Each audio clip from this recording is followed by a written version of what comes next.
pababa na kami. Dito na kami sa Woodside from airport. City bike, yeah.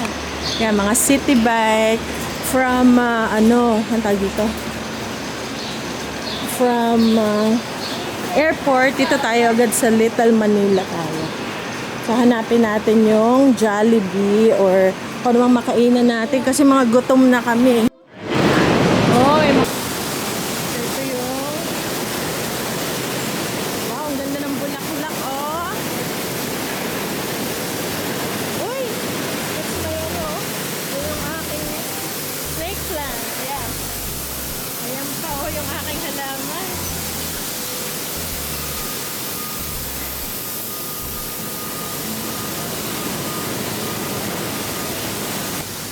Diba? Diyan kayo mamalengke. Yeah.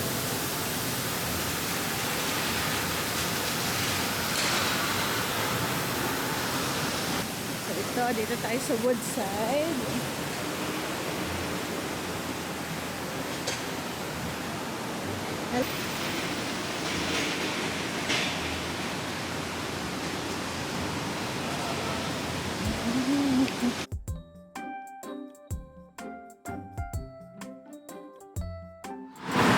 Meron ding red ribbon. Ayun ang red ribbon, guys.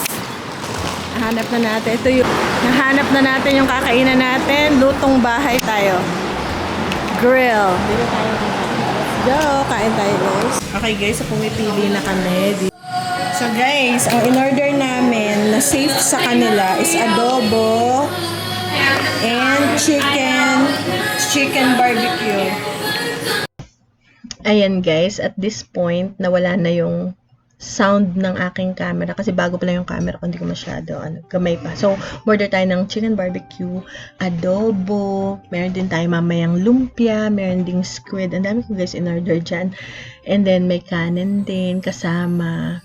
And then, nagustuhan talaga nila yung chicken barbecue. And then, ano pa ba in-order namin? Yun lang. At saka pala meron pang lechong kawali. So, marami kami in-order, tsaka drinks. Tubig lang, tsaka coke lang kay daddy. Dahil nga maghahalo-halo, sabi ko sa mga bata, wag na kayong mag-soda. So, yan, na-enjoy ni Ben yung adobo. Kasi paborito niya talaga adobo, kagaya daw ng luto ko. Kaya may kanin. Tapos, ang gaganda nung lalagyan nila. Maganda yung lalagyan nila. Parang maliit na wok yung lalagyan ng ulam. Meron dyan makikita nyo. And also, yung maliit na kaldero sa kanin. Kaya nakakatawa mamaya rin. Parang, hindi ko alam kung na-vlog ko ba.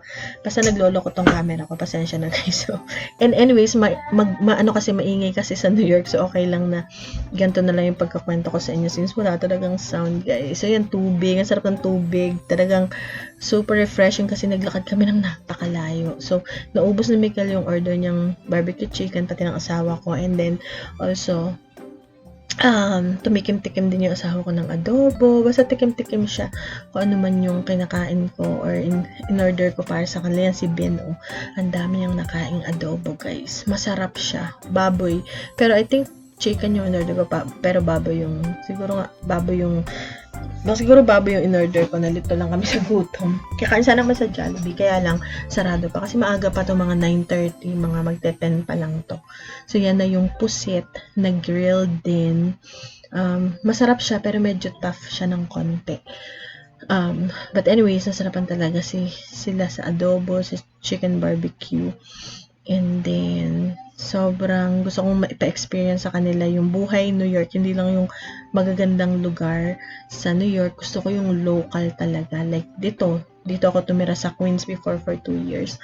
So, gusto ko na ma-experience na yung lakad, yung buhay sa New York, kung papaano ba, hindi lang puro sakay sa sasakyan, and then later on ang trip natin, talaga namang may enjoy din nila yung magagandang lugar ng New York. At dinala naman namin siya doon sa napakagaganda ring lugar sa New York. Pero limited lang yung time. So,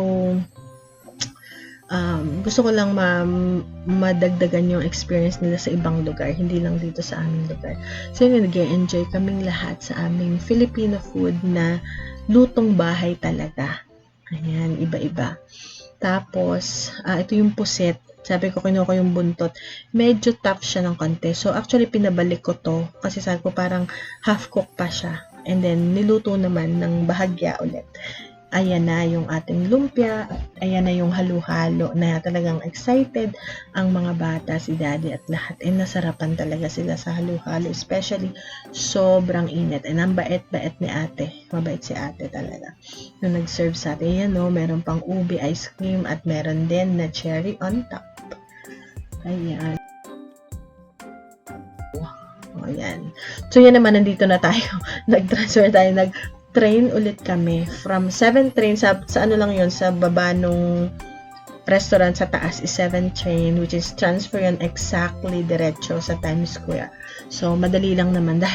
Pero medyo mahirap kasi maraming stairs, maraming lakad pakyat. Ayun, nasa loob, enjoy ni Mikel ang pagra-ride. And then, nakarating na kami sa aming destination, which is yung Times Square sa Manhattan. So, dito sa Manhattan, puro lakad kami ulit kasi malayo yung aming street. Yung from Times Square is 42nd Street. So, yung aming hotel na pag-i-stand is sa Times Square din siya, 7th Avenue and 52nd Street.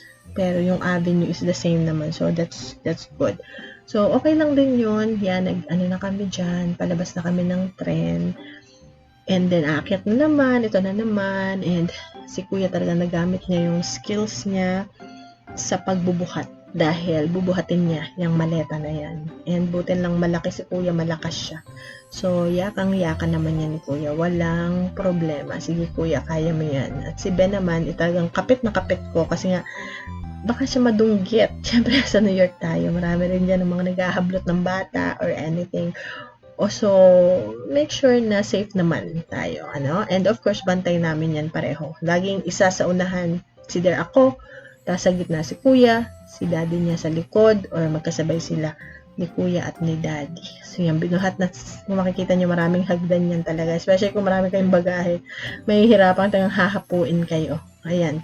Tsaka mainit nung time na yan. Ayan na, palabas na tayo ng Times Square. So, ito na guys. Ayan yung Times Square. Nag-ano ko ng konting clips ng Times Square. Hindi masyado maganda pag umaga. Kasi nga, marami siyang mga parang TV, malalaking screen. Pero hindi mo siya ma-appreciate. Maganda siya talaga sa gabi. Pero okay pa rin. Talagang very lively ang New York. Napakaingay niyan. Kaya, okay lang na nawalan din ng sound kasi hindi nyo maririnig. Puro sasakyan, noise ng sasakyan, tsaka ng tren ang maririnig nyo. So yan, andyan na tayo, naglalakad na tayo, papunta sa ating hotel, na hindi ko alam na meron palang isa pang stop. Hindi na sana kami naglakad at diretso na yon sa harap ng aming hotel. Pero nga, hindi pa namin gamay yung city. So, yan si Ben, medyo naiinitan na siya ng lagay na yan. Pero na-amaze sila, parang tataas ng building.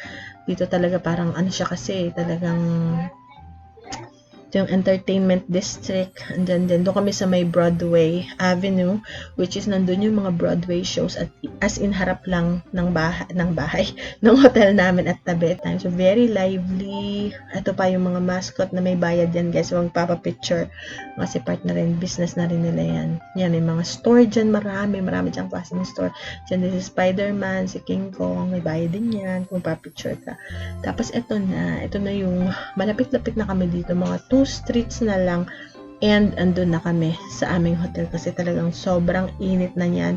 Simula pa nung sa airport, naglakad na kami. And then nakakita ko ng mga fake na mga Louis Vuitton, mga tote bag, Michael Kors, Christian Dior, Gucci, at marami pa iba. Meron ding Rolex.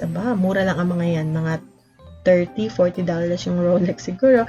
Itong mga bag, nagtanong ako, mga 60, pero may tawad pa yun guys. Pwede yung tawad ng kalahati, siguro 30. So, yan na. Natatanaw ko na ang aming hotel. Ang aming hotel is M Social sa Times Square at 7th Avenue. And yung baba niya is Duane Reade, parang Walgreens. So, pag may kailangan kami, ang dali lang na kumuha ng tubig, whatever. Kasi malapit siya sa lahat and maraming kainan din. And maganda yung location ng ating hotel. Doon ko talaga siya kinuha. And then, ito na yung ating hotel room. Ayan. Excited na mga bata sa aircon. Yan, 2 beds. Yan yung may safe, may ref, tapos yan yung ating view ng Times Square. Parang partial view, pero okay lang. Sobrang maganda yung vibe niya talaga. Nakaka-happy. Kasi ang dami laging tao, may ingay, yun ang gusto ko kasi na-miss ko yun nung nakatira ako sa New York. And then, nasa 16th floor tayo. So, medyo mataas hanggang 31st floor ata yung hotel. Ayan yung ating beds. And then, ito yung lalagyan ng bagahe, mga luggage. And then, ito yung cabinet lalagyan ng mga damit, yung may mga drawers doon. And plantsahan to naman yung banyo. Maganda yung light niya, parang may ring light pero rectangle yung shower. Yan dyan din.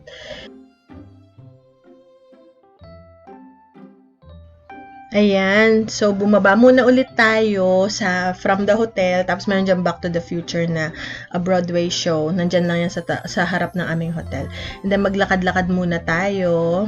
And na-explore lang namin yung Times Square, kung ano yung pwede namin puntahan. Kasi meron na kami mga plano dyan na pupuntahan within yung sa area lang ng Times Square para hindi sayang yung oras.